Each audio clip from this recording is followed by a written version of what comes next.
Bom, estamos ao vivo já, Marcelo. Bom, pessoal, boa noite a todos.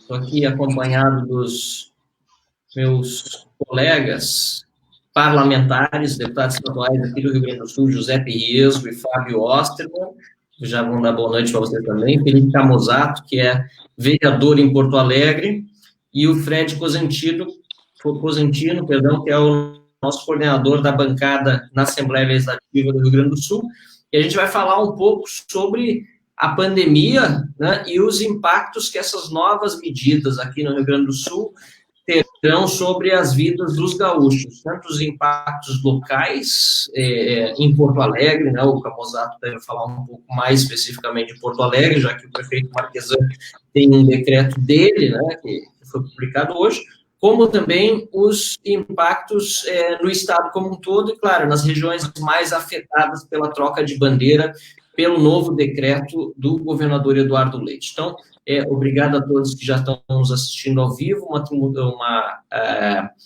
live simultânea nas páginas dos 4 e também nas páginas do Novo de Porto Alegre e do Novo Rio Grande do Sul, e ao vivo também no meu Instagram, agora, para todos que estão acompanhando por essa rede social também. Não lembro mais quem é o próximo na fila que eu falar, mas quem souber, já levanta a mão. Fábio Ossa, nosso líder da bancada na Assembleia Legislativa. Vai lá, Fábio. Muito boa noite, pessoal. Boa noite a todos que estão nos assistindo aqui nas nossas páginas. A gente resolveu fazer esse bate-papo para poder trazer um debate mais amplo, amparado por dados, amparado também, por óbvio, pela nossa percepção como agentes fiscalizadores do Poder Executivo.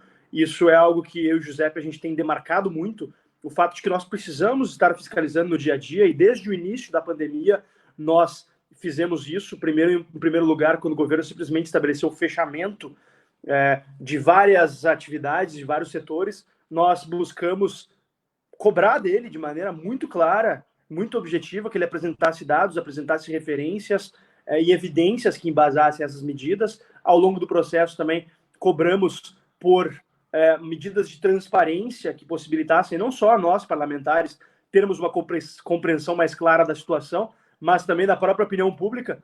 Felizmente tivemos avanços nesse sentido a partir dessas cobranças, mas nas últimas semanas tivemos um movimento que nos preocupa, sobre o qual a gente vai buscar debater ao longo dessa noite, que é dessas mudanças na metodologia das bandeiras e também, após 3 meses de restrições às atividades socioeconômicas no Rio Grande do Sul, existem uma série de questões que precisam ser feitas. E a gente está aqui para fazê-las e buscar trazer luz a esse debate que é tão importante para o futuro do nosso Estado. Então, passo a bola para o meu colega de bancada na Assembleia, deputado estadual José Riesgo.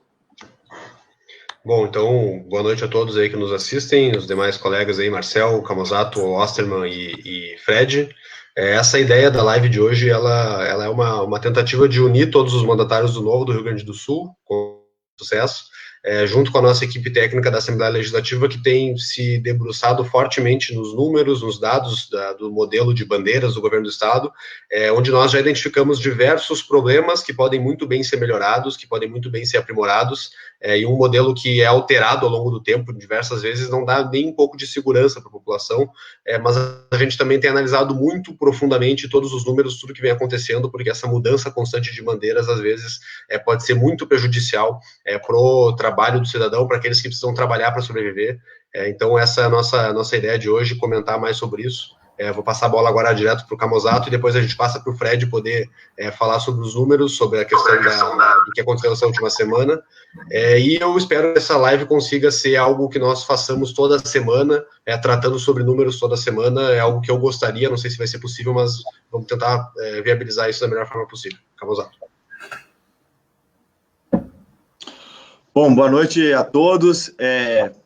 Prazer estar falando com vocês, mandatários aí, esse time do Novo no Rio Grande do Sul e também o pessoal que está nos assistindo, né? Acho que, para não chover no molhado, semana bastante agitada, né, pessoal? A gente teve, ao mesmo tempo, essas modificações nas bandeiras e é muito legal que a bancada do Novo no Rio Grande do Sul está bem atenta a essas alterações nos indicadores que fazem com que as bandeiras sejam alteradas, mas também em Porto Alegre a gente tem aí um cenário de regressão ainda maior, ainda mais rigorosa das medidas de flexibilização do comércio, né, das atividades econômicas.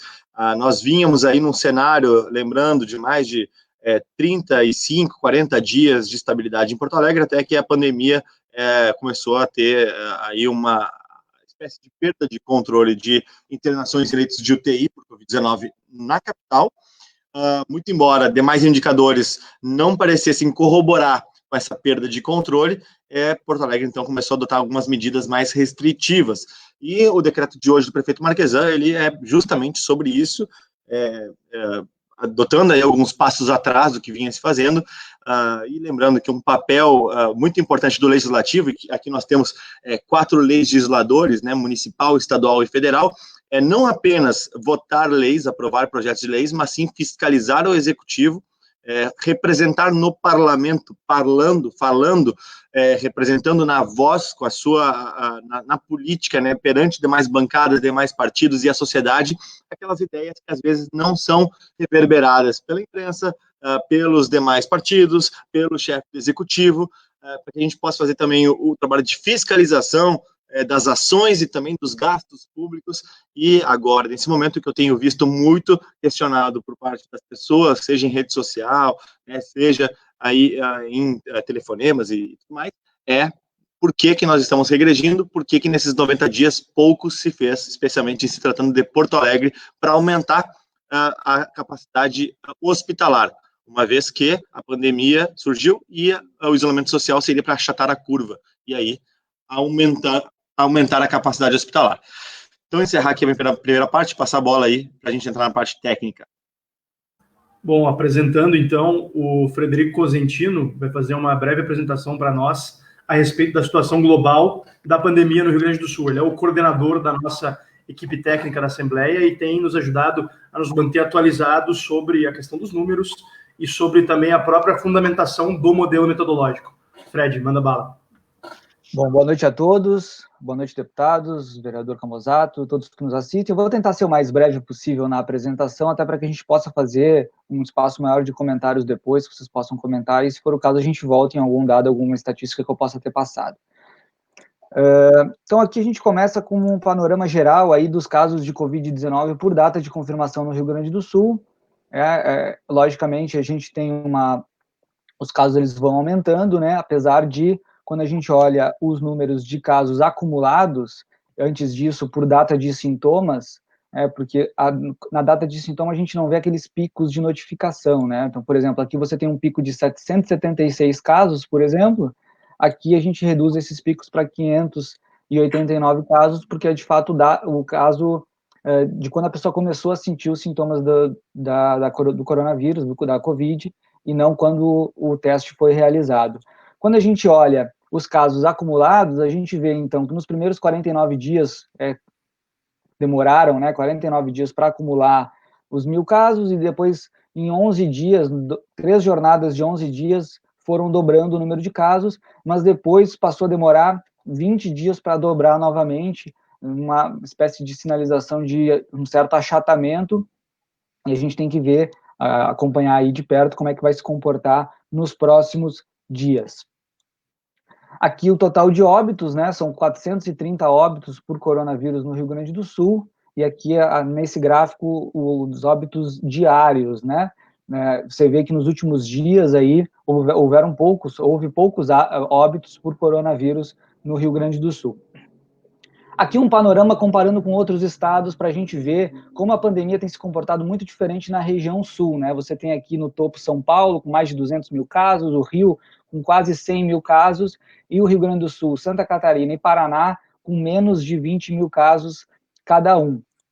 Aqui o panorama nacional em percentual de casos e de população. O Rio Grande do Sul, apesar de ter 5,4% da população nacional, tem 1,79% dos casos e 0,86% das mortes, dos óbitos. Isso é importante, a gente sabe que tem muita gente de fora aí do Rio Grande do Sul nos acompanhando nessa live, então é importante dar esse panorama para mostrar que aqui no Rio Grande do Sul a pandemia não tem se comportado da mesma forma como em São Paulo, como no Rio, como no Ceará, como no Maranhão, como no Amazonas, onde houveram problemas mais graves. Aqui, então, a região metropolitana, né, que foi na última rodada do modelo do governo do estado, passou para a bandeira vermelha, casos por dia na região metropolitana, que engloba Porto Alegre, as regiões de Porto Alegre, de Canoas, de Capão, de Novo Hamburgo. Depois a gente vai mostrar o mapa lá para o pessoal entender de que regiões nós estamos falando. E aqui uma tabela onde mostra casos ativos, né, casos curados e óbitos, né. Então, desses 19 mil casos, nós temos aí 3 mil casos ativos. Eu grifei Porto Alegre para mostrar que, mesmo sendo a região mais populosa, você tem regiões como Caxias e mesmo Novo Hamburgo com mais casos ativos do que Porto Alegre.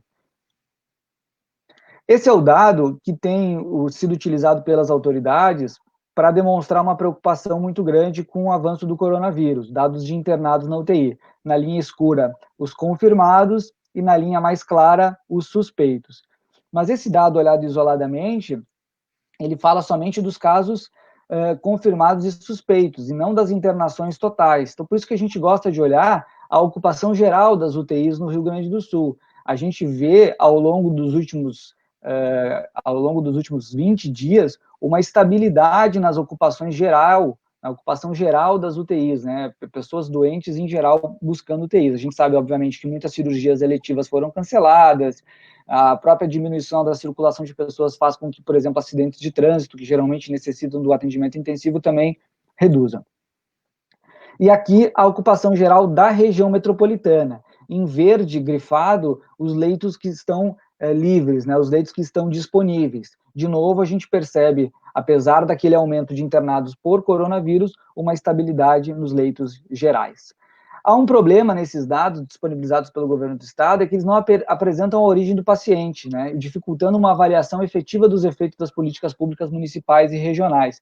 Ou seja, a gente não sabe qual é a origem desses pacientes que estão internados nas diversas regiões, né? A gente sabe que os pacientes acabam muitas vezes circulando entre regiões, então isso se torna difícil da gente analisar aonde, de fato, nós estamos tendo problemas de políticas públicas locais e que estão dando esse impacto nas internações. Aqui um panorama de leitos antes e depois da pandemia, que é importante trazer. Houve um aumento de 20%, pelo menos até maio, né, nos dados disponibilizados pelo SUS, nos leitos de UTI, e de 35% nos leitos de UTI não SUS, leitos privados, né. A gente teria, então, 598 leitos Covid-19. Então, até voltando aqui para o pessoal ver bem, nós temos aí internados com Covid-19 confirmados 251 pessoas, e temos disponíveis leitos 598, né? Então dá para ter uma noção de que não há pânico, não há uma situação caótica nos hospitais do Rio Grande do Sul, como a gente observou em outros estados. E aqui tem uma informação muito importante, que eu acho que é uma informação que a gente tem que bater muito na tecla e que a sociedade em geral tem que cobrar. Esse é o plano de contingência estadual, tá? Foram 624 leitos habilitados, novos a mais, ampliados, mas ainda temos 323 leitos aguardando equipamentos, né? E a notícia do governo do estado é no dia 16, ou seja, nessa semana, um pregão para equipar 230 leitos acabou tendo uma proposta muito acima da cotação e não pôde ser realizado. Então é urgente que esses leitos sejam ocupados. Como a gente vai ver lá no final, eles impactam muito o modelo do distanciamento controlado. O que é esse modelo criado pelo governo do estado? O estado foi dividido em regiões, né? Então nesse mapa estão colocadas as regiões, foi levado em consideração o número de leitos de cada região, as regiões de saúde. A gente sabe que nem todas as cidades têm UTI, então foram agrupadas as regiões, e cada região, a partir de um cálculo de um indicador, recebe uma bandeira amarela, laranja, vermelha e preta, simbolizando o avanço da doença e a capacidade do sistema de saúde. O que essas bandeiras elas tentam medir, né? Esse gráfico talvez tenha sido o gráfico mais famoso aí dos últimos tempos, né? É o gráfico do tal do achatamento da curva. Na prática, o modelo ele busca medir exatamente isso: a propagação da doença, né? A evolução da curva e a capacidade de atendimento do Sistema Único de Saúde, na verdade, do sistema total de saúde, né? O sistema público e o sistema privado. E aí ele elenca diversos indicadores, né?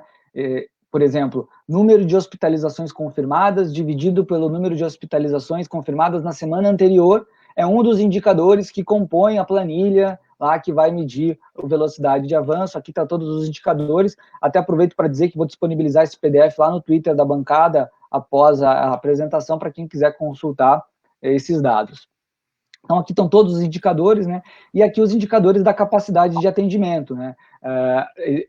Na prática, o gestor público ele tem, sob sua gestão, aumentar leitos, né? Dentro desse modelo, o que ele pode fazer é aumentar leitos. É difícil controlar a propagação da doença. Obviamente, existem várias medidas para isso, a gente vai falar um pouquinho depois. Então, aqui tem um peso muito grande, né? E quando a gente faz algumas simulações, a gente percebe o peso que os leitos têm. Bom, aí cada indicador é calculado, recebe uma bandeira do indicador, e essa bandeira do indicador vai para um cálculo que é feito a bandeira final. Então, Santa Maria já ficou na bandeira vermelha, né, Giuseppe, por 0,0001, né? Então, é uma crítica... Arredondamento, né? É uma crítica que os deputados têm feito muito sobre esse tipo de arredondamento, né? E aí, depois da bandeira regional, existe a segmentação setorial, né? Então, as atividades econômicas, elas foram analisadas para tentar medir o risco de contágio das atividades e a relevância econômica. Aqui está o gráfico que está na metodologia do Estado, que tenta medir justamente isso, né? A partir de um modelo estatístico, foi medido a relevância econômica de determinadas atividades, comparado com o risco que elas representam, risco sanitário, de contágio, etc. E aí, depois que é atribuída uma bandeira laranja, existem uma bandeira laranja, amarela, vermelha, etc., ela é atribuído um protocolo de funcionamento, né? Então, tem teto de operação, tem modo de operação, tem horário de funcionamento, é um planejamento muito detalhado e micro da atividade econômica, né? Protocolos obrigatórios, como o uso de máscara, distanciamento entre pessoas, e protocolos variáveis para alguns setores. Alguns setores, por exemplo, são inclusive obrigados a testar os seus funcionários. Esse gráfico aqui, nessa tabela, aliás, a gente começa a olhar alguns dos problemas que a gente identifica nesse modelo, né? Eu selecionei nessa tabela só as atividades econômicas que podem vir a ser fechadas pelas bandeiras. Então, você vê na bandeira laranja a diferença para a bandeira vermelha, né? Muita coisa passa a ser proibida na bandeira vermelha, desde missas e serviços religiosos, até mesmo faxineiros, cozinheiros, motoristas, babás, jardineiros, serviços domésticos e o comércio, né? Quem mais sente aí o comércio não essencial. Bom, passando para os problemas e já me encaminhando para o final, né? O modelo, ele adota a única política de controle do avanço da doença, a restrição da circulação de pessoas. A maior parte dos países do mundo que saiu do isolamento social rigoroso adotou políticas mais eficientes de isolamento, testagem, rastreamento, isolamento pontual. A gente continua testando muito pouco. A título de exemplo, no Rio Grande do Sul, em 3 meses de pandemia, a gente não testou o que os Estados Unidos estão testando por dia. É muito importante a gente bater na tecla da política de testagem para que o isolamento seja isolamento daqueles que estão contaminados, daqueles que tiveram contato com quem está contaminado, dos grupos de risco, e não a única forma de você fazer o controle do avanço da doença, fecha o comércio, abre o comércio, fecha o comércio, abre o comércio. O modelo, ele não incorpora o aumento futuro de leitos. Eu trouxe lá no plano de contingência estadual 323 leitos de UTI aguardando equipamentos, é preciso ativar esses leitos. A graduação entre as restrições da bandeira laranja e da bandeira vermelha é muito grande, ao mesmo tempo que ela pode ser decidida por casas decimais depois da vírgula, né? Então, por 0,0,1 você manda fechar todo o comércio de uma região, e os surtos pontuais e localizados, eles acabam impactando toda a região, e eu trago o exemplo dos frigoríficos, né? Os frigoríficos têm sido colocados como eventos de super spreaders, né? No Rio Grande do Sul, por conta aí de vários aspectos de temperatura e etc. Então, por exemplo, se você tem uma disseminação grande, recentemente em Caxias, dos 1.500 funcionários de um frigorífico, notícia de ontem, 500, 1/3 dos funcionários estavam infectados. Se você tem uma política concentrada, você tem que atacar justamente os problemas pontuais e concentrados, né, e não... faz sentido, né? A gente se pergunta, faz sentido mandar fechar o comércio porque está tendo surto nos frigoríficos, né? São essas perguntas que a gente tem se feito. E aqui as sugestões que a bancada do Novo tem feito Então, o modelo ele tem que ser utilizado como um instrumento e não como um fator de tomada de decisão único. Tem que ser considerada a capacidade futura de leitos. Tem que ser viabilizado um aumento significativo de teste, de rastreamento, né? O prefeito Marquesan, depois o Camozzato acho que vai comentar sobre isso, disse que tem teste sobrando em Porto Alegre. Tem que ter uma busca ativa de testagem. Em outros países fizeram drive-thru de testagem, etc. O incentivo a decisões mais descentralizadas, né? Não vem a política estadual de cima para baixo e respeitar esse federalismo.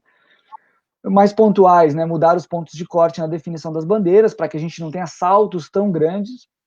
Inserir uma bandeira adicional no modelo entre a laranja e a vermelha, mostrei antes ali. E também um maior contato com prefeitos para entender a realidade local. Isso é uma coisa que, inclusive, foi mudada recentemente. Se criou uma janela de recurso, né, porque o governador estava anunciando as medidas no sábado para valer no domingo, para valer na segunda-feira, sem nenhum tipo de contato, né. Na semana passada, Santa Maria, por 2 leitos de UTI, era questão de uma ligação ali, vamos ativar 2 leitos de UTI, não teria ficado na vermelha. E, então, para finalizar, um exercício de simulação que foi feito aqui para essa semana, se no dia 19/6 nós tivéssemos 90 leitos livres a mais na região metropolitana de Porto Alegre, nós teríamos bandeira laranja em Porto Alegre, Canoas, Taquara e Capão da Canoa, sendo que tem 323 leitos esperando equipamentos. Em breve, a bancada vai lançar um painel de simulação, para quem não segue ainda, twitter.com/bancada-novo-RS, vamos disponibilizar para que a sociedade possa fazer essa simulação, possa acompanhar de perto esse modelo e, enfim, fazer as suas sugestões, as suas críticas, e principalmente saber quantos leitos a mais a sua cidade precisaria para estar, enfim, numa bandeira mais suave. É isso. Visitem também o nosso site, né, Fred? Nosso site, bancada-novo-rs.com.br. Lá a gente tem compiladas todas as notas técnicas, os posicionamentos, as nossas manifestações a respeito disso e futuramente também esse painel de acompanhamento. Perfeito. Eu vou ficar nos bastidores da live aqui, se vocês precisarem que eu volte algum dado, algum slide, eu volto, e é com vocês.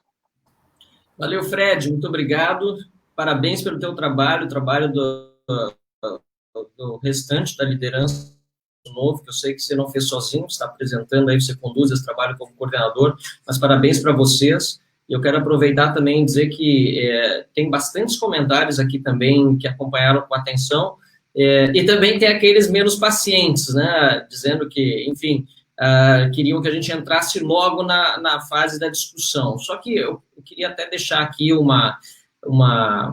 um recado para todos aqueles que nos acompanham há menos tempo, porque quem nos acompanha já há mais tempo sabe, nós tomamos decisões baseado em evidências, baseado em políticas públicas, a gente toma decisões baseado naquilo que a realidade nos passa. Além da teoria, que é muito importante. Então, quer dizer, desde o início eu tenho dito, e eu fiz uma live que repercutiu bastante essa semana, modelos teóricos são fundamentais para que um gestor possa se orientar. Agora, ele não pode ser a única coisa, muito menos ter a palavra final. Por isso que eu disse que o Estado do Rio Grande do Sul não pode ser governado por uma planilha de Excel. Né? A gente respeita muitos profissionais técnicos, especialistas, todos que ajudam a montar um modelo teórico. A gente busca fazer a mesma coisa nos nossos gabinetes para elaborar uma série de indicadores. Eu faço isso todos os meses nas minhas prestações de contas, por exemplo, mas a palavra final em qualquer decisão que eu tomo no meu gabinete é minha. É isso que se espera. E é por isso também que a gente está aqui agora sim para a fase do debate, para falar um pouco sobre esses dados que foram apresentados e também dizer aquilo que nós entendemos precisa ser alterado até para dar mais espaço, por exemplo, aos gestores municipais, para os prefeitos opinarem e, claro, a sociedade também, porque hoje o empreendedor se sente praticamente calado, censurado, tem pouco espaço para falar sobre sobre os seus receios, sobre os seus temores, e a gente que representa muito, né, o cidadão, aquele que está lá na ponta trabalhando, a gente está aqui para dar voz a todas essas pessoas, muitas, inclusive, super indignadas, inclusive, nos comentários, e que precisam achar representantes que entendam o seu clamor. Então, era só esse recado que eu queria passar para todos antes de passar a bola para o Felipe Camozzato, que vai falar um pouco mais da situação de Porto Alegre, e só ainda também dizendo aqueles que estão fazendo comentários aí que não têm relação com o assunto e, infelizmente, estão desviando o foco de muitas pessoas que aqui poderiam estar prestando mais atenção aí nos dados que estão sendo apresentados. Então, eu pediria que todos aqueles que estão nos acompanhando pelos comentários que tentassem focar o máximo possível na discussão em andamento aqui, para que a gente tenha um debate bastante profícuo. Vai lá, Felipe. Bom, Marcel, para fechar, então, o Fred falou aí muito bem sobre a questão do estudo e acompanhamento dos indicadores em âmbito estadual, né? Então, o cenário do estado já foi bastante destrinchado. Eu vou meter rapidamente aqui a questão de Porto Alegre. A gente teve os primeiros decretos em Porto Alegre no dia 16 de março, né? Lembrando, 16 de março, a gente completou agora, faz pouco tempo, aí, poucos dias, 3 meses de restrições de circulação, das atividades econômicas, enfim, em Porto Alegre. E, como o Fred muito falou, né, a ideia do isolamento social, a ideia da quarentena era preparar o sistema de saúde para que a gente pudesse, aí sim, passar por essa pandemia da melhor forma possível. Não era ficar quarentenado ou isolado o resto da vida. Não era ficar quarentenado ou isolado até que se achasse a cura. Era eliminar a curva. Afinal de contas, todos os indicativos que se tinham é de que essa é uma pandemia que nós precisaríamos aprender a lidar e precisaríamos de reforços na estrutura de saúde dos diversos municípios para que a gente pudesse enfrentar a situação e também pudesse complementar a dor da pandemia, dos fechamentos, com programas de auxílio a empreendedores, a trabalhadores, às populações especialmente mais fragilizadas, que a gente sabia que viria aí uma crise ainda mais aguda econômica com relação a isso. O que a gente viu em Porto Alegre do dia 16 de março para cá foi muito decreto de restrição, mas pouca transparência em muitos dos contatos da prefeitura com a Câmara, especialmente. Foi frequente durante todo esse período a Câmara ficar sabendo pela imprensa o que a prefeitura buscava fazer ou quais eram as novidades que ela anunciaria. Isso é muito ruim, porque prejudica o trabalho de fiscalização, prejudica também a colaboração dos vereadores para que a gente tivesse as melhores políticas públicas nesse momento. A gente teve também lá em abril, início de abril, foi a primeira interação que a Câmara conseguiu com a Prefeitura para saber, afinal de contas, o que estavam planejando. E aí falaram sobre a dificuldade da burocracia de aquisição de respiradores, sobre a mobilização que estavam querendo fazer com leitos, sobre a preparação e compra de testes. E de lá para cá, então são 2 meses, a gente não teve nenhuma compra de respirador, a gente teve um aumento de testes, mas, que nem a gente viu nos últimos dias, aqui em Porto Alegre, de cada 500 testes que poderiam ser feitos, estão sendo demandados em torno de 150, então tem uma oportunidade de aumentar a testagem para saber aí se a população não adquiriu já, não tem mais imunes na população, para também poder tratar eventuais locais de surto, que a gente sabe que têm sido responsáveis aí por alguns aumentos de indicadores. E vamos lá, né? Nos últimos dias, essas restrições que foram retomadas, né? A gente regrediu nessas medidas, foram muito polêmicas, muito debatidas, especialmente por muitas falhas que eu apontei, especialmente nas minhas redes sociais, no Instagram, no Facebook, no YouTube, enfim, busquei a imprensa em várias ocasiões para publicar a respeito, e manifestei isso, obviamente, nas sessões da Câmara, de que alguns dados estavam sendo maltratados e outros dados a gente não tinha. Nós não temos ainda disponível informações de origem dos pacientes, né? Ou seja, cada paciente que está em UTIs em Porto Alegre, ele é de Porto Alegre, ele é da região metropolitana, de que município ele é do interior, onde é que estão os surtos da cidade? A prefeitura fala em mais de 30 locais que tiveram surtos na cidade de Porto Alegre, mas não identifica quais são eles. A gente ouve por relatos que a gente recebe nas redes sociais, por mensagem no celular, de que ora é uma emergência de um hospital, ora é um posto de saúde, ora é uma casa geriátrica, e aí fica muito curioso, fica muito desconfortável, na verdade, você fazer uma medida, uma régua para todos os empreendedores, todos os trabalhadores da cidade que não podem trabalhar, enquanto que pode ser que o aumento dos leitos de UTI seja derivado de um aumento localizado num surto de uma casa geriátrica, de um surto numa sala de espera de um posto de saúde, de um surto numa ala de emergência hospitalar.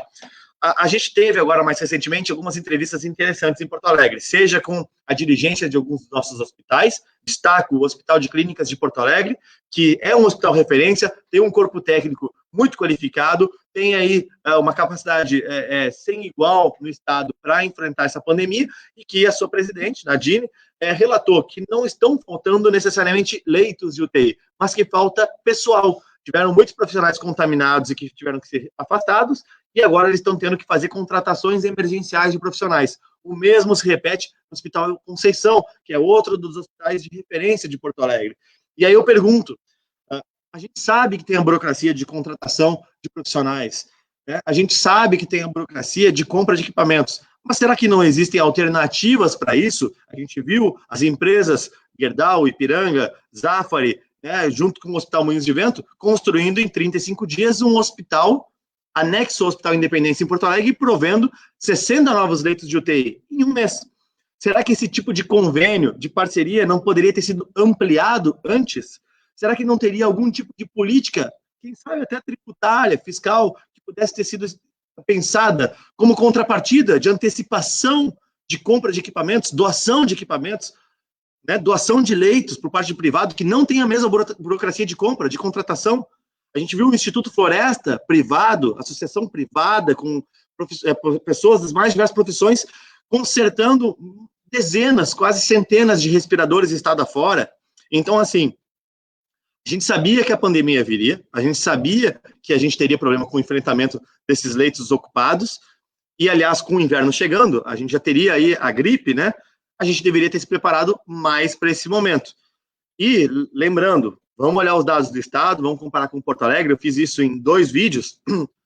Demais indicadores de contaminação na cidade, eles são bastante questionáveis sobre a tese de que a cidade como um todo está se contaminando mais. Tá? Falta transparência, que nem eu disse nos dados. A gente poderia ter uma política muito mais transparente, que a gente chama de open data, para que o próprio cidadão pudesse exercer sua fiscalização, não só nas compras públicas, mas também nos indicadores públicos que levam à decisão do secretário, do prefeito, e não tem. Então ainda falta bastante coisa. Eu tenho uma série de pedidos de informação que não estão sendo respondidos. E as pessoas, por vezes, vêm nos perguntar, mas os vereadores não podem fazer nada, os deputados não podem fazer nada, o novo não pode fazer nada. A gente precisa entender que existem coisas que o legislativo consegue fazer, e que é sua autonomia, e nós somos legisladores, tem coisas que cabe ao judiciário, tem coisas que cabe ao executivo, especialmente agora, no momento onde tem estado de calamidade declarado, onde o executivo está autorizado a governar sem autorização do legislativo.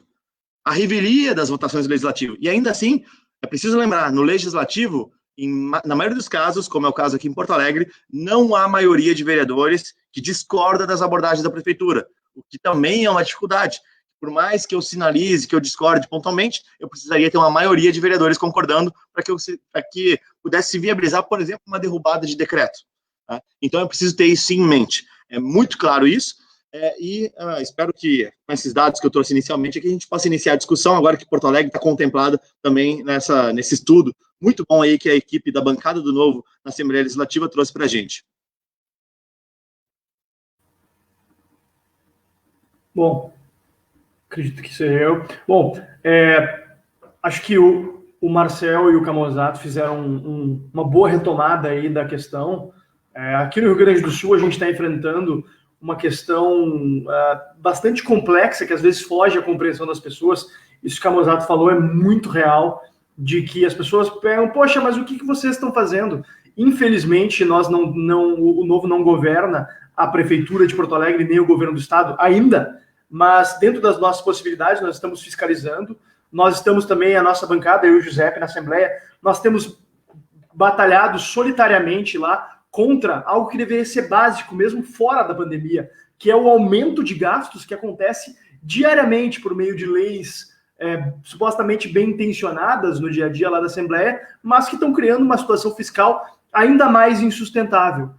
Infelizmente, a gente não está tendo uma perspectiva de que, nesse momento, o direcionamento prioritário dos recursos do nosso Estado, da nossa Prefeitura, do nosso governo federal, deveriam ser para atuar na expansão na capacidade de atendimento do nosso sistema de saúde. Como bem disse o Camozzato, o objetivo das medidas de restrição não era implodir ou desintegrar a curva de contágio, mas sim achatar para dar tempo de preparar o nosso sistema de saúde. E agora a gente questiona o que foi feito nesses 90 dias mais de 3 meses. Completamos agora, na sexta-feira, 3 meses de estado de calamidade no Rio Grande do Sul, onde o governo foi liberado de uma série de amarras para poder agir de forma mais ágil, para poder priorizar os seus esforços no combate à pandemia. Só que a situação que nos encontramos hoje é de que o Rio Grande do Sul não aguenta mais ficar nessa incerteza, ficar assistindo inerte a nossa economia ser destruída, a pessoas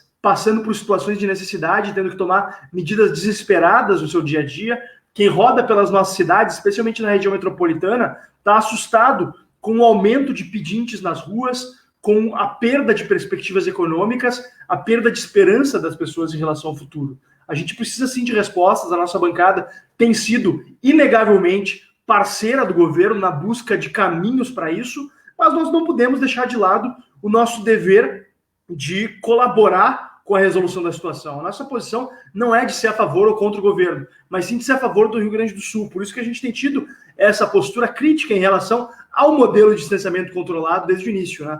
A gente acredita que ele deve servir, sim, como se fosse uma bússola em meio a uma tempestade em mar aberto, mas nunca como um substituto ao timoneiro, que deve ser o responsável por tomar as decisões e conduzir o navio para bem longe dessa tempestade. E hoje, 3 meses depois da decretação do estado de calamidade, a situação está absolutamente incerta. E é isso que a gente gostaria de buscar trazer à população. A gente precisa ter urgentemente uma remobilização dos esforços do setor privado. O Camozzato citou um exemplo muito importante aqui em Porto Alegre, na construção do anexo do Hospital Independência, de forma ágil. Eu até coloquei na minha página no Facebook um time-lapse da construção, que foi um negócio realmente impressionante, surpreendente, que mostra como a gente pode, sim, e deve se utilizar do dinamismo do setor privado. A gente teve também, por conta das restrições à atividade econômica, uma série de profissionais de hospitais privados que acabaram sendo demitidos pela capacidade ociosa que se criou nesse período. Um exemplo claro foi o Hospital Regina de Novo Hamburgo, que demitiu uma série de profissionais extremamente qualificados e que estariam à disposição do nosso sistema de saúde para poder colaborar com o enfrentamento a essa pandemia. Existem caminhos, existe também essa situação que o Fred bem relatou, de leitos de UTI aguardando a chegada de equipamentos. O governo do estado teve 3 meses para provisionar isso. Também o governo federal teve 3 meses para provisionar testes, os tão prometidos 40 milhões de testes, e não está se vendo isso hoje no Rio Grande do Sul. A gente precisa urgentemente de uma política de rastreamento e testes na população. A ideia de testes em massa, infelizmente, não é factível, não é cabível por uma questão de disponibilidade de recursos materiais. Esses testes para testar toda a população brasileira de 211 milhões de habitantes simplesmente não estão disponíveis no mercado. Mas a gente precisa ter uma política integrada de controle das pessoas, como a gente tem visto em algumas cidades do interior, inclusive. Tem um exemplo bem interessante, até para encerrar, que eu quero citar, da cidade de Panambi, no Rio Grande do Sul, onde a prefeitura lançou um aplicativo e lançou uma aba no seu site para que os lojistas cadastrem as pessoas que passaram pelas suas lojas para entender de onde surgiam os focos de contaminação. São iniciativas interessantes que podem surgir a partir da sociedade civil, prioritariamente, e as pessoas podem voluntariamente cadastrar o seu CPF nas lojas se forem confirmada a sua contaminação. Então, são iniciativas muito legais que acabam surgindo a partir do nosso pleito de transparência por parte do governo. E a gente precisa urgentemente ter uma participação maior da sociedade civil e da iniciativa privada na resolução do coronavírus. Estou confiante que a partir daí a gente vai ter um horizonte mais claro e uma perspectiva melhor para o nosso Estado. Bom, sou eu agora. Posso ir lá?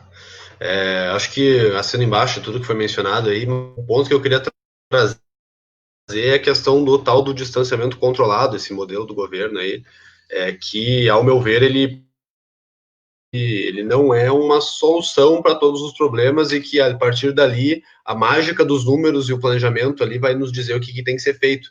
E parece que a única solução que os governantes estão conseguindo trazer agora é fechamentos de comércio e fechamentos exagerados de serviços que não tem qualquer aglomeração, não tem qualquer tipo de de dificuldade de conseguir manter as pessoas afastadas e com as medidas de segurança sendo bem levadas a sério.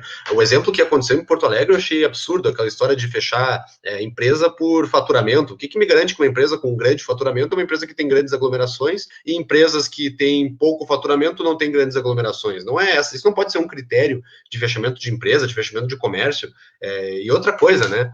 Quem acha que essa história de abrir comércio porque as pessoas são mesquinhas e são aquelas que querem ganhar muito dinheiro e ficar milionários, que, cara, pera lá, comércio muitas vezes, e a imensa maioria das vezes, é o ganha-pão daquelas pessoas. Para elas é essencial poder ter aquela atividade econômica, senão não vai ter como ela se manter durante a vida dela. Então, bandeira laranja para vermelha, como aconteceu agora em Porto Alegre, não é simplesmente vamos fazer bandeira vermelha e vamos fechar o comércio e tá tudo resolvido e o vírus vai acabar.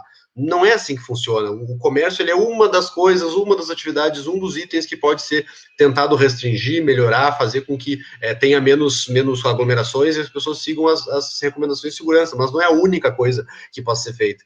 Então, ao longo dessa semana, a gente criticou fortemente isso e o governo do estado cedeu a uma das críticas nossas, que era essa história da planilha decidir qual seria a bandeira. Agora o governo passou a levar para o comitê de crise, se não me engano, e deu tempo para recurso, etc., porque, convenhamos, era uma coisa absurda, né? Sábado saía a bandeira, a CEPLAG não estava disponível para poder receber reclamações durante o sábado, durante o domingo, porque já estava definido, e aí segunda-feira as cidades amanheciam em bandeira vermelha e com o comércio fechado e com os serviços fechados. Não podia ser assim que funcionava, e ainda bem que o governo alterou isso aí, mas existem diversas outras sugestões que nós fazemos e que nós gostaríamos que fosse melhorado. Um exemplo claro e evidente é essa história da mudança da laranja para vermelha, porque o pulo é muito grande. Se a cidade muda da bandeira amarela para laranja, vocês podem ver que ninguém reclama muito, porque simplesmente não muda muita coisa. Questão de quantidade de pessoas no estabelecimento e tal, mas não é uma coisa tão grave assim, passar da amarela para laranja. Agora, da laranja para vermelha, é algo bem grave, bem forte, bem pesado,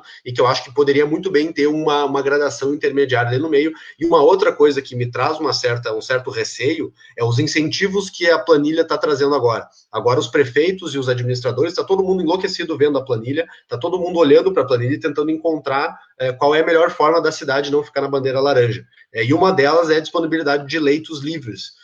Agora se gerou um incentivo, então, que tenha centenas ou dezenas de leitos livres, ociosos, sem ninguém ocupando aqueles leitos, sendo que, na realidade, existe como ter leitos de backup, leitos que podem ser habilitados caso tenha necessidade, não necessariamente ficar diversos leitos livres parados aguardando para fazer com que a cidade continue na bandeira laranja. Eu não sei se é a melhor maneira de se levar isso adiante. Então, eu acho que mais ou menos são essas minhas críticas. Eu espero que o governo leve a sério isso, siga adiante. Eu espero que Porto Alegre consiga sair da bandeira vermelha, que consiga encontrar aí mais leitos disponíveis, consiga encontrar maneiras de poder sair disso, porque fechar comércio e abrir comércio não é igual videogame, que tu abre, fecha e deu e tá resolvido. Não, uma empresa que estava aberta e fechou, ela tem diversos funcionários que estão ali, ela tem produtos que ela comprou para comercializar, tem empresa que tem produto perecível que pode estragar, e não é de uma hora para outra que tu liga para o pessoal e manda vir trabalhar, avisa os clientes que o negócio está funcionando. Abrir e fechar toda hora é horrível, é destruidor para uma economia, e se destrói a economia, não é simplesmente quebrar empresas, isso destrói vidas, isso faz com que pessoas percam seus empregos e que famílias fiquem desamparadas, e essa é a nossa maior preocupação nesse momento, que famílias não fiquem desamparadas, que pessoas não tenham que passar fome e dificuldade, que tenham uma restrição muito grande das suas vidas por conta de uma planilha que vai dizer que a bandeira é vermelha ou preta. Basicamente era isso. Camusato, queria falar alguma coisa ainda? Agora?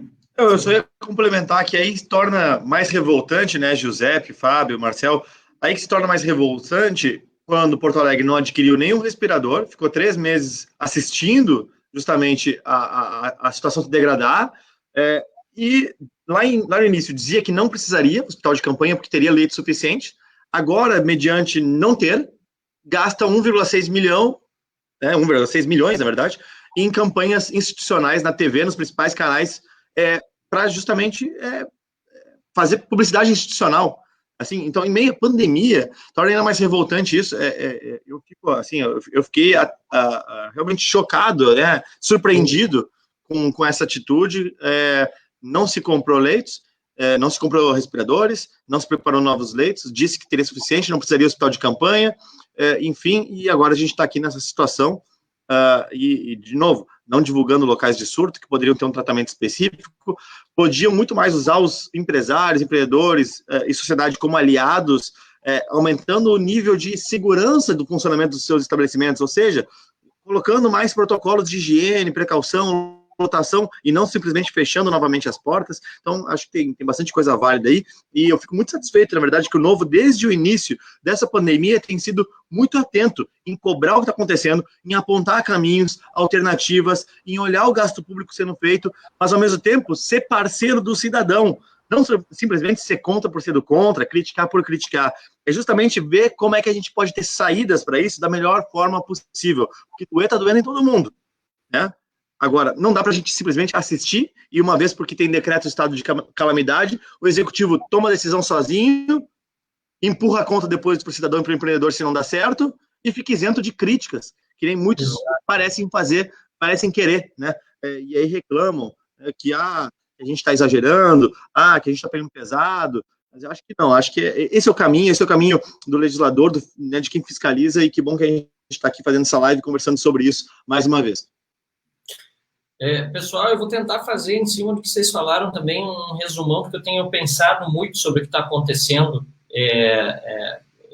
por conta da pandemia, tanto as causas mais profundas dessa crise que a gente está vivendo, como também aquelas mais perceptíveis. Eu separei aqui 5 pontos principais, para bem rapidinho tentar fazer um resumão, depois a gente abre para cada um falar mais 1 minutinho ou 2, a gente já está batendo quase 1 hora aí de live, né? A primeira coisa é que nós acreditamos em liberdade com responsabilidade. Uma defesa do Novo, desde o início, a gente acredita que as pessoas são livres, elas precisam ter liberdade para fazer aquilo que bem entenderem. Claro que no momento de pandemia, que é similar ao momento de guerra, existem algumas medidas essas que precisam ser tomadas pelo poder público para garantir a saúde pública, por exemplo, e por isso que o Fred mostrou antes a questão do gráfico, aquele, para evitar, por exemplo, o sistema ápice, né, que haja mais pessoas doentes do que a capacidade do sistema de saúde atender. Mas, em resumo, nós acreditamos muito em liberdade com responsabilidade, a gente não acredita em imposição, a gente não acredita que o Estado possa vir intervir dentro do meu apartamento, dentro da tua casa, de quem está assistindo, para ver se eu estou usando máscara ou não. E por isso que o Novo ficou tão revoltado com esse tipo de aprovação na Câmara dos Deputados que aconteceu algumas semanas em Brasília, ou a interferência do síndico dentro do teu apartamento, se você pode se reunir com mais de 3 pessoas dentro do apartamento ou não. Isso são absurdos, a gente acredita que tem que ter conscientização das pessoas. E a gente acaba, muitas vezes, ficando preso nessa mentalidade, né, brasileira, bem brasileira, muitas vezes, né, de achar que o Estado tem que mandar nas nossas vidas. Né? O FGTS, por exemplo, que é um dinheiro nosso, rende menos, né, do que a inflação e está lá parado numa conta porque o Estado teria que obrigatoriamente recolher esse dinheiro e seria melhor gestor do que as pessoas, o que é um absurdo. O segundo ponto é que a gente entende que tem que haver respeito e conhecimento, em primeiro lugar, do que é ser empreendedor, né? É revoltante como muita gente que não depende de produzir no dia a dia para receber o salário no fim do mês, ou seja, tem o salário, muitas vezes, inclusive, o emprego, aliás, quase sempre o emprego garantido no setor público, dita normas para quem está no setor privado sem conhecer a realidade de quem é empreendedor. Quem é empreendedor, quem tem um comércio onde entra, às vezes, num dia, principalmente em cidades pequenas, que agora, por causa desse método de bandeiras aí, tem que fechar todo o seu comércio, cidades pequenas de 3, 4 mil habitantes, vocês terem uma ideia, longe, distante, às vezes 30, 40 quilômetros do grande centro, tem que fechar completamente porque não se entende que o empreendedor que está lá na ponta, que às vezes tem 2 ou 3 pessoas só entrando por dia no seu comércio, a primeira coisa que ele quer é que seus clientes continuem indo ao seu negócio todos os dias e, portanto, ele vai ter todo o cuidado de higienização, de tomar as atitudes necessárias para evitar que essa pessoa venha se contaminar. Ou você acha que o empreendedor lá na ponta vai ter vai querer que as pessoas se contaminem? Pelo contrário, ele tem muito mais responsabilidade para o seu cliente, porque ele quer que ele volte, do que muita gente no setor público que atende muito mal quem chega num guichê de uma repartição pública. E não à toa muitas vezes... tem muita empresa que tem níveis de segurança melhores do que a órgãos públicos, hein? É só comparar a Câmara, a Assembleia ou a Câmara dos Deputados. A Câmara de Vereadores, a Assembleia ou a Câmara dos Deputados. Prédios antigos, muitas vezes obsoletos, super insalubres.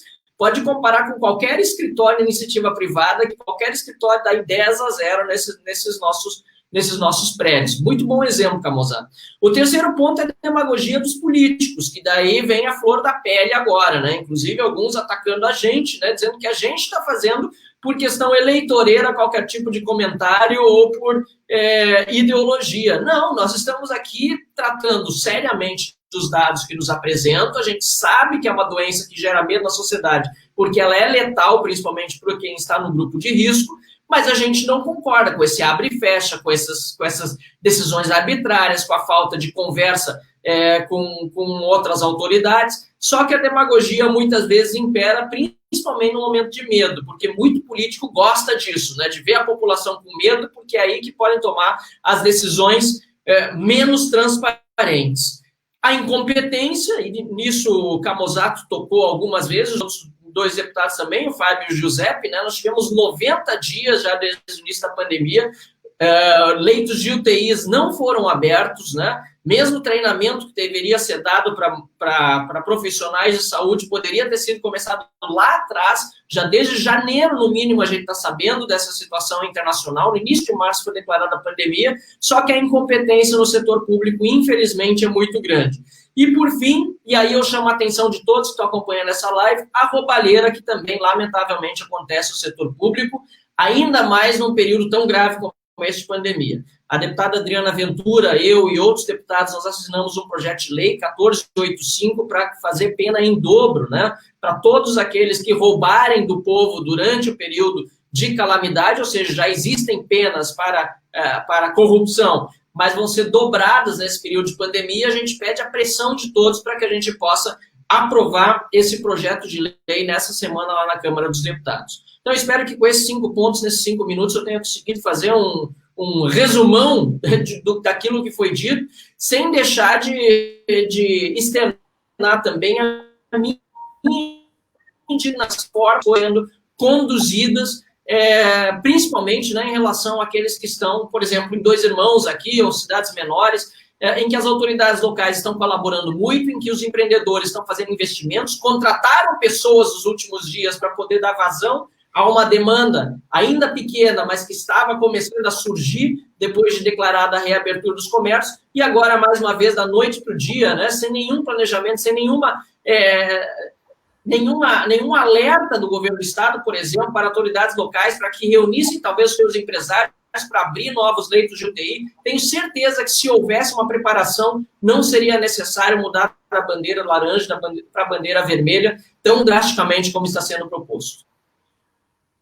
É isso aí, Marcel. É importante ressaltar, só para finalizar, que nenhum de nós aqui é negacionista, a gente entende os riscos da pandemia, os riscos do coronavírus, o fato real de que a Covid-19 já matou mais de 50 mil brasileiros, mas o que a gente não pode aceitar também é governantes se omitindo das suas responsabilidades, tomando atalhos, mantendo a população do Rio Grande do Sul em uma situação de pouca informação, sem perspectivas, não cumprindo com aquilo que se propôs, que foi estabelecer uma programação de ampliação da capacidade do nosso sistema de saúde de lidar com isso, e isso vocês podem contar. Nem eu, nem o Giuseppe, na Assembleia Legislativa, nem o Camozzato em Porto Alegre, e nem o Marcel em Brasília, somos oposição. Somos mandatários, somos parlamentares independentes que buscam tecer críticas sempre construtivas e propositivas para melhorar nosso país, nosso estado e nosso município. Então, vamos seguir nessa tocada. Adiante.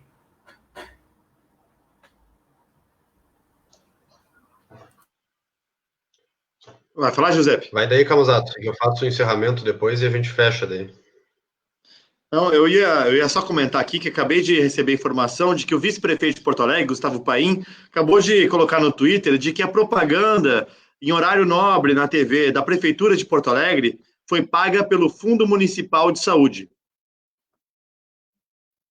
Que era uma coisa Quer um fato mais revoltante do que esse, e que aí corrobora justamente com aquela narrativa que tanta gente está falando de que a pandemia está tendo uso político.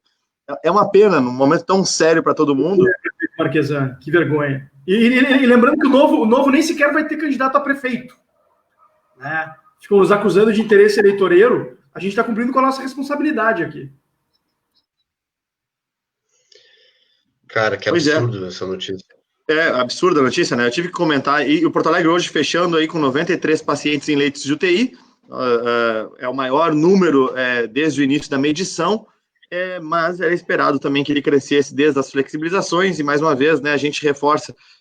Em Porto Alegre, não se teve aí o interesse em aumentar leitos de UTI com hospitais de campanha, por exemplo. Optou-se por fazer na estrutura hospitalar já existente, o que eu acho a priori bom, mas no final das contas não foi feito. Preciso deixar claro. Então, o que veio de verba federal está sendo utilizado, o que veio aí de ajuda para aprovar os leitos que conseguiram se remobilizar foi feito, mas, assim, é muito pouco. 1,6 milhões de reais em publicidade é um negócio, assim, é um escárnio. Bom, eu falei antes, eu acabei não sendo tão preciso, mas eu falei antes sobre a dificuldade não apenas de construir leitos, mas também de falta de pessoal, como é o caso relatado no Clínicas e no Conceição, que agora estão fazendo contratações emergenciais. Esse é um tema, a Câmara Municipal de Porto Alegre aprovou ainda em março que Porto Alegre poderia contratar emergencialmente profissionais de saúde. Por que a Prefeitura, através de um convênio, de uma parceria, não podia ter contratado já mais equipe, mais pessoal, para poder atuar em parceria com essas redes de saúde de referência, ajudar os hospitais públicos, já que ela não ia fazer mais leitos? Enfim, assim, são muitos questionamentos. Eu acho muito nobre que nós possamos vir aqui colocar todos esses pontos na mesa, os 4 parlamentares do Novo aqui do Rio Grande do Sul.